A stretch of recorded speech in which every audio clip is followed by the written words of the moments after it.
share this with you all.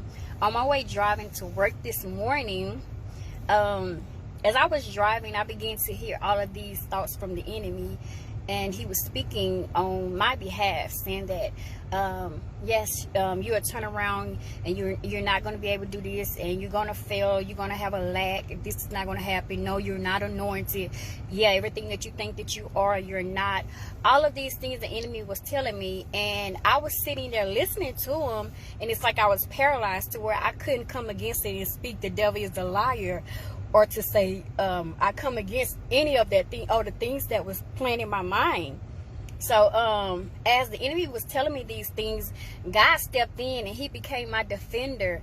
And I just heard God, like I just knew, you know, that God was coming in. He was stepping in on my behalf, because I knew that right then my mouth felt like it was paralyzed, and I couldn't even just think pure thoughts, because I was just hearing these thoughts that the enemy was telling me at this time while I'm driving and I'm listening to worship or whatever. And when the enemy was saying that, God stepped in and he said, not so. My word for you today is not so.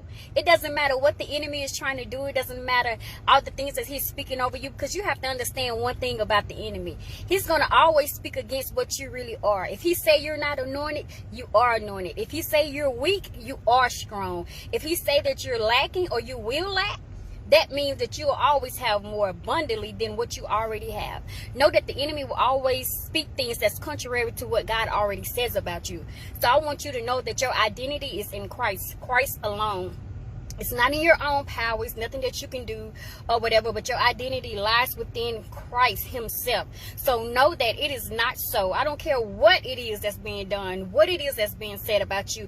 God say it's not so. He said these weapons may form, but they shall not prosper. You are a child of God. You are beautiful. You will never lack again in your life. You have everything that you need, because God said that I supply all your needs according to his riches and glory. So that is exactly what God is doing for you. So I wanted to encourage you guys and let you know that it is not so. No matter what the enemy is telling you, no matter what the enemy is trying to get you to believe, know that it is not so, because God said so.